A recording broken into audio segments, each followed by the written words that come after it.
ಜೀರಾಮಪ್ಪ. ನಾವು ದೇವನಹಳ್ಳಿ.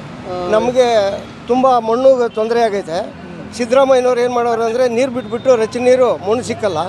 ಕೋಲಾರದಿಂದ ತರಬೇಕು ಮಣ್ಣು. ಒಂದು ಲೋಡು ಟ್ಯಾಕ್ಟ್ರ್ ತರಬೇಕಾದ್ರೆ 12,000 ರೂಪಾಯಿ ಬೇಕು. ಅದರಿಂದ ಮಣ್ಣು ಸಿಕ್ಕಲ್ಲ. ಇವಾಗ ಸುರುಗು ಸೌದೆನೂ ಸಿಕ್ಕಲ್ಲ. ಅಂದರೆ ತುಂಬ ನಮ್ಮ ಕೆಲಸ ಮಾಡೋದಕ್ಕೆ ತುಂಬ ತೊಂದರೆಗಳು ಕೊಡ್ತಾವ್ರೆ. ಈಗ ಇತ್ತೀಚಿನ ದಿನಗಳಲ್ಲಿ ಏನಾಗ್ತಿದೆ ಅಂತಂದ್ರೆ ಎಲ್ಲೋ ಒಂದು ಕಡೆ ಮಣ್ಣಿನ ಮಡಿಕೆಗಳನ್ನ ಉಪಯೋಗಿಸೋದು ಕಡಿಮೆ ಆಗಿದೆ. ಹೌದು. ವ್ಯಾಪಾರಸ್ಥರು ಹೇಗೆ ನಡೀತಿದೆ ಈಗ ನಿಮ್ಗೆ ವ್ಯಾಪಾರ? ತುಂಬ ಕಷ್ಟ. ನಾವು ಕೂಲಿ ಮಾಡ್ತಾ ತಿಂತಿದ್ದೀವಿ. ಆ ಥರ ಆಗೈತೆ. ನಮ್ಮ ಮಡಿಕೆ ಕೆಲಸ ನಡೀತಾ ಇಲ್ಲ. ಇವಾಗ ತುಂಬ ಜನ ಬೀಳ್ ಮಾಡ್ತಾವ್ರೆ ನಮ್ಮ ಕೆಲಸ. ಪ್ಲಾಸ್ಟಿಕ್ ಅಲ್ಯೂಮಿನಿಯಂ ಅದೆಲ್ಲ ಬಂದ್ಬಿಟ್ಟು ನಮ್ಮ ಮಡಿಕೆನ ಇದು ಮಾಡ್ತಾವ್ರೆ. ಈ ಬಿಸಿಲು ಕಾಲದಲ್ಲಿ ಸ್ವಲ್ಪ ಮಡಿಕೆ ಇದಾಗ್ತದೆ ಅಷ್ಟೇ. ಎಷ್ಟು ವರ್ಷದಿಂದ ವ್ಯಾಪಾರ ಮಾಡ್ತಿದ್ದೀರಾ? ನಾವಿಲ್ಲಿ 35 ವರ್ಷದಿಂದ ಇದ್ವಿ ಅಣ್ಣ. 35 ವರ್ಷ. ಇಲ್ಲಿ 35. ಏನೇನು ಯಾವ ಥರ ವೆರೈಟಿಗಳು ಯಾವ ಥರ ಏನೇನು ಮಾಡ್ತೀವಿ? ಏನಿಲ್ಲ, ಡಿಸೈನ್ ಐಟಮ್ ಇರ್ತದೆ, ಮಡಿಕೆ ಇರ್ತದೆ, ಪಾಟು ಎಲ್ಲ ಮಾಡ್ತಾ ಇದ್ವಿ. ಈಗ ಕಾರ್ಮಿಕ ಸಚಿವರು ಏನು ಮಾಡಿದ್ದಾರೆ ಅಂತಂದರೆ ಕಟ್ಟಡ ಕಾರ್ಮಿಕರಿಗೆ ಮಾತ್ರ ಲೇಬರ್ ಕಾರ್ಡ್ ಅನ್ನೋದನ್ನು ಮಾಡಿದರು. ಈಗ ಕಾರ್ಮಿಕ ಸಂತೋಷ್ ಲಾಡ್ ಏನು ಮಾಡಿದ್ದಾರೆ ಅಂತಂದರೆ ಕನ್ನಡ ಓದ್ತಿರೋ ನೋಡಿ. ಈಗ ಅಂಬೇಡ್ಕರ್ ಅಸಂಘಟಿತ ಕಾರ್ಮಿಕರ ಸಮಾಜ ಭದ್ರತಾ ಮಂಡಳಿ ಏನು ಮಾಡಿದ್ದಾರೆ ಅಂದರೆ ಒಂದು 23 ವರ್ಗಗಳನ್ನ ಸೇರಿಸಿದ್ದಾರೆ. ಇವ್ರಿಗೂ ಕೂಡ ಕಾರ್ಮಿಕರು, ಇವ್ರಿಗೂ ಸರ್ಕಾರ ಸವಲತ್ತುಗಳು ಹೋಗಬೇಕು ಅನ್ನೋದನ್ನ ಸೇರಿಸಿದ್ದಾರೆ. ಅದರಲ್ಲೂ ಕೂಡ ನೋಡಿ ಇಲ್ಲಿ ಕುಂಬಾರರು ಇದ್ದಾರೆ.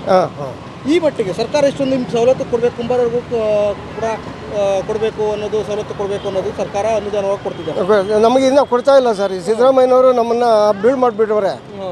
ಬೀಳು ಮಾಡಿಬಿಟ್ಟು ನಮಗೇನು ಸಹಾಯ ಮಾಡ್ತಾ ಇಲ್ಲ ಸಿದ್ದರಾಮಯ್ಯನವರು. ನಾವು ಆ ಥರ ಕಷ್ಟದಲ್ಲಿದ್ದೀವಿ. ಈಗ ಸಂತೋಷ್ ಲಾಡ್ ಅವರು ಈ ಥರ ಮಾಡಿರೋದು ಎಷ್ಟು ಮಟ್ಟಿಗೆ ನಿಮಗೆ ಖುಷಿ ಅನಿಸುತ್ತೆ? ಖುಷಿ ಆಗುತ್ತೆ. ಯಾಕಂದರೆ ಇಲ್ಲ ಒಂದು ಮೂಲತಃ ಕಾರ್ಮಿಕರಿಗೆ ಮಾತ್ರ, ಕಟ್ಟಡ ಕಾರ್ಮಿಕರಿಗೆ ಮಾತ್ರ ಲೇಬರ್ ಕಾರ್ಡ್ ಕೊಡ್ತಾ ಇದ್ರು. ಈಗ ನಿಮ್ಗೊಂದು ಸ್ಮಾರ್ಟ್ ಕಾರ್ಡ್ ಇರ್ತಾರೆ, ನಿಮಗೂ ಒಂದು ನಮ್ಮ ವರ್ಗಕ್ಕೂ ಒಂದು ಕೊಡ್ತೀವಿ. ಆಯಿತು ಸರ್, ಆಯಿತು. ತುಂಬ ಸಂತೋಷ ಆಯ್ತದೆ. ಈ ಥರ ಆಯ್ತು. ನಾವು ಕುಂಬಾರ ಸಂಘದಲ್ಲಿ ಕಾರ್ಯದರ್ಶಿ ಅವರೇ, ನಮ್ಮ ಮಾರ್ಕೆಟ್ ಕುಂಬಾರ ಸಂಘದಲ್ಲಿ ಕಾರ್ಯದರ್ಶಿ. ನಮಗೆ ಅನುಕೂಲ ಏನೂ ಮಾಡ್ತಾ ಇಲ್ಲ ಸಿದ್ದರಾಮಯ್ಯನವರು. ಈ ಥರ ಅನುಕೂಲ ಆಗೈತೆ. ಈಗ ಏನೇನು ನೀವು ಈಗ ಸರ್ಕಾರಕ್ಕೆ ಕೇಳಬೇಕು, ಕೇಳ್ಕೊಂತೀರ? ಏನಿಲ್ಲ ಸರ್, ನಮಗೆ ಮಣ್ಣು ಬೇಕು, ನಮಗೆ ಮಣ್ಣು ಅನುಕೂಲ ಬೇಕು. ನಮಗೆ ಮಡಿಕೆ ಮಾಡೋಕೆ ಅನುಕೂಲ ಆದರೆ ಸಾಕು. ನಮಗೆ ದೇವ್ರೇನೋ ನಾವು ಕಷ್ಟ ಬಿದ್ದು ಮಾಡ್ಕೊತಾ ಇರ್ತೀವಿ, ಅಷ್ಟೇ ಬೇಕಾಗಿರೋದು. ಈ ಮುಖಾಂತರ ಸಂತೋಷ್ ಲಾಡ್ ಏನು ಹೇಳಕ್ಕೆ ಇಷ್ಟಪಡ್ತೀರಾ? ಯಾಕಂದರೆ ನಿಮಗೆ ಎಷ್ಟೊಂದು ವರ್ಗದ ಅನುದಾನ ಸಿಗ್ತಾ ಇದೆ, ನಿಮಗೂ ಒಂದು ಪ್ರಯತ್ನ ಪಡಲಿ, ಇವ್ರಿಗೂ ಒಂದು ಕಾರ್ಮಿಕ ವರ್ಗದ ಇವ್ರಿಗೊಂದು ಉಪಯೋಗ ಆಗಲಿ ಅಂತೇಳಿ ನಾವು ಸಂತೋಷ ಬೀಳ್ತೀವಿ ಸರ್. ಆಯಿತು, ಸಂತೋಷ. ಏನು ಹೇಳಕ್ಕೆ ಇಷ್ಟಪಡ್ತೀವಿ ಸಂತೋಷ್ ಲಾಡ್ ಅವ್ರಿಗೆ? ನಮಗೆ ಕಾರ್ಮಿಕರಿಗೆಲ್ಲ ನಮ್ಗೆ ಅನುಕೂಲ ಆದಾಗ ಸಂತೋಷ ಆಗುತ್ತೆ. ಆಗುತ್ತೆ ಸರ್. ಓಕೆನಾ? ಮತ್ತು ಈಗ ನೀವೀಗ ಅಂದರೆ ಒಂದು ದಿನ ಎಷ್ಟು ವ್ಯಾಪಾರ ಮಾಡ್ತೀರಾ ನೀವು ಸರ್? ಇಲ್ಲಿ ಒಂದು ದಿನ ಆದರೆ ವ್ಯಾಪಾರ ಆಗ್ತದೆ, ಇಲ್ಲಾಂದರೆ ಊಟಕ್ಕೆ ಕಾಸಿರಲ್ಲ.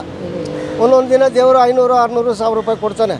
ಇಲ್ಲಾಂದರೆ ಊಟಕ್ಕೆ ಕಾಸು ಕೊಡೋಲ್ಲ. ಒಂದೊಂದು ದಿನ ಒಂದೊಂದು ಥರ ವ್ಯಾಪಾರ ಆಗ್ತದೆ ಅಷ್ಟೇ. ನಮಗೆ ಏನಂದರೆ ನಮ್ಮ ಕುಲಕಸುಬು ಬಿಡಬಾರ್ದು ಅಂತಲೇ ನಾವು ಮಾಡ್ತಾ ಇದ್ದೀವಿ ಸರ್. ಈ ಕುಲಕಸುಬನ್ನ ಬಿಡಲೇಬಾರ್ದು ಇವರು. ಹೌದು, ಇವ್ರಿಗೊಂದು ಸರ್ಕಾರ ಅನುದಾನ ಬೇಕು. ಹೌದು, ಬೇಕು. ಯಾಕಂದರೆ ಎಲ್ಲೋ ಒಂದು ಕಡೆ ಈಗ ಪ್ಲಾಸ್ಟಿಕ್ ಆಗಿರ್ಬೋದು, ಪಾತ್ರೆಗಳಾಗಿರ್ಬೋದು, ಅಲ್ಯೂಮಿನಿಯಂ ಪಾತ್ರೆಗಳು, ಹೌದು, ಮಡಿಕೆ ಮಾಡುವಂಥದ್ದನ್ನು ಎಲ್ಲೋ ಉಪಯೋಗಿಸ್ತಾ ಇಲ್ಲ. ಅದಕ್ಕೆ ಸರ್ಕಾರದವರು ಇಷ್ಟೊಂದು ಅನುದಾನ ಒತ್ತಡಗಳು ಕೊಡ್ತಿದ್ದಾರೆ. ಅವತ್ತು ಇವರು ಈ ಕುಲಕಸುಬನ್ನ ಬಿಡಬಾರ್ದು, ಅನುಗಳ ಸರ್ಕಾರದ ಅನುಗಳ ಸಿಗಬೇಕು ಅಂತೇಳಿ ಸಿಗದಾಗಲಿ ಅನ್ನೋದೊಂದು ಮಾಡ್ತಾ ಇದ್ದೀವಿ ಸರ್. ಸರ್, ಹೆಚ್ಚಿನ ವಿಡಿಯೋಗಳಿಗೆ ಪ್ರತಿಧ್ವನಿ ಯೂಟ್ಯೂಬ್ ಚಾನೆಲ್ ಸಬ್ಸ್ಕ್ರೈಬ್ ಮಾಡಿ, ಬೆಲ್ ಐಕಾನ್ ಕ್ಲಿಕ್ ಮಾಡಿ.